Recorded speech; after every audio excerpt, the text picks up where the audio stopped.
I raised my stepdaughter for 12 years, until she called me a weak man for leaving after my fiancée's affair. Now, they're both gone for good. Hello Reddit I+ here. I never imagined that one sentence from a teenager could cut deeper than the betrayal of the woman I planned to marry, but that's exactly what happened. For context, I'm Ethan, 41 years old. I've been a carpenter most of my life.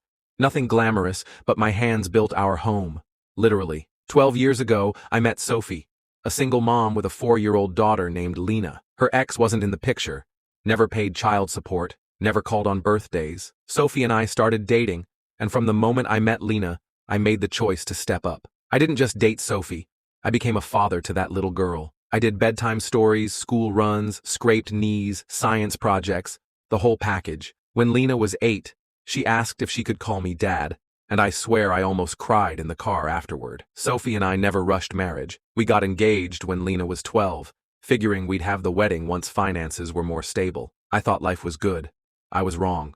It started small. Sophie began working late. She got protective of her phone. Her girls' nights started happening twice a week instead of once a month. I didn't push, God knows, I trusted her. But one night, she forgot her phone on the kitchen counter while she was showering. A notification popped up. It was a text from someone saved as M. I'll never forget the words, "Can't wait to see you again. Last night was amazing." My chest felt like it collapsed in on itself.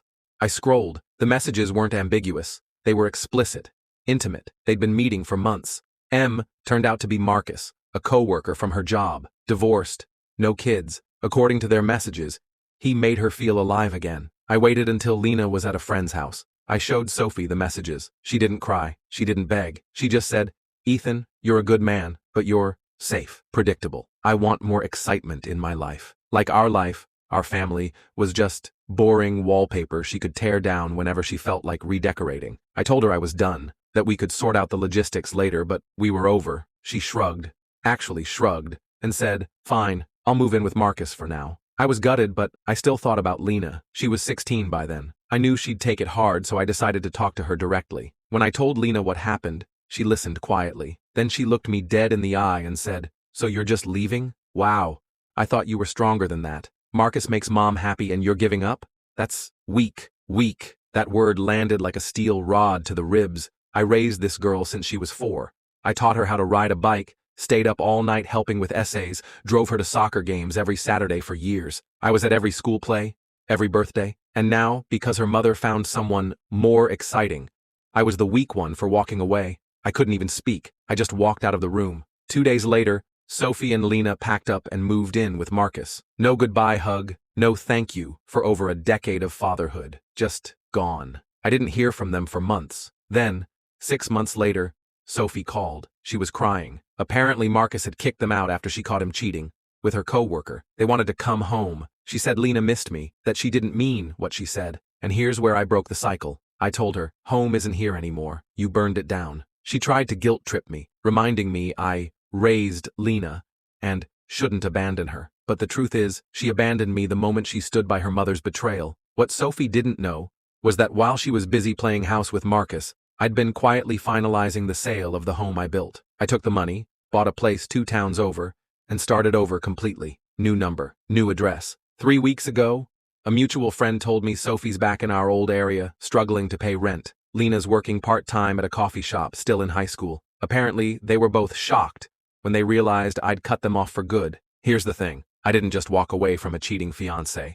I walked away from people who could look me in the eye after 12 years and call me weak for refusing to be a doormat. Sometimes the hardest part isn't losing the relationship. It's realizing the bond you thought was unbreakable was just conditional. I don't hate Lena. I hope she learns someday what real loyalty looks like. But I'm not her dad anymore. That title means something to me. And to keep it, you have to deserve it. After I told Sophie she wasn't coming back, I thought that was the end of it. It wasn't. 2 weeks later, my phone lit up with messages from her sister, her aunt, even her mother. All variations of, "How could you turn your back on Lena? You're the only father she's known. Sophie made a mistake, but you're a grown man.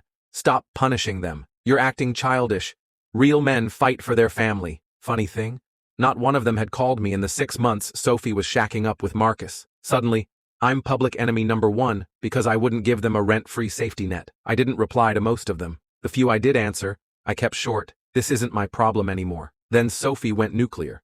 I got served. She'd filed in family court, claiming I was Lena's de facto parent and demanding child support until Lena turned 18. Her lawyer painted me as the abandoning father figure who owed it to his child to maintain her standard of living. My hands were literally shaking as I read the paperwork, not because I thought I'd lose, but because the audacity was unreal. Here's the thing Sophie didn't understand. I never legally adopted Lena. Every school form, every medical document, every legal paper had Sophie listed as her sole parent. I had no legal obligation, just the moral one I'd lived up to for 12 years. My lawyer shut it down in one hearing. The judge looked at Sophie and said, "Ma'am, this man is not the legal father. This is not a child support matter." It was over in under 10 minutes. Sophie's lawyer avoided eye contact with me on the way out. Sophie looked furious. That same week, her cousin posted something cryptic on Facebook. Some men just aren't man enough to take responsibility. I didn't comment, didn't explain my side. I didn't need to, because I had something better than public sympathy. I had peace. Moving on. It's been 18 months since that court hearing. I sold the last piece of property Sophie ever set foot in,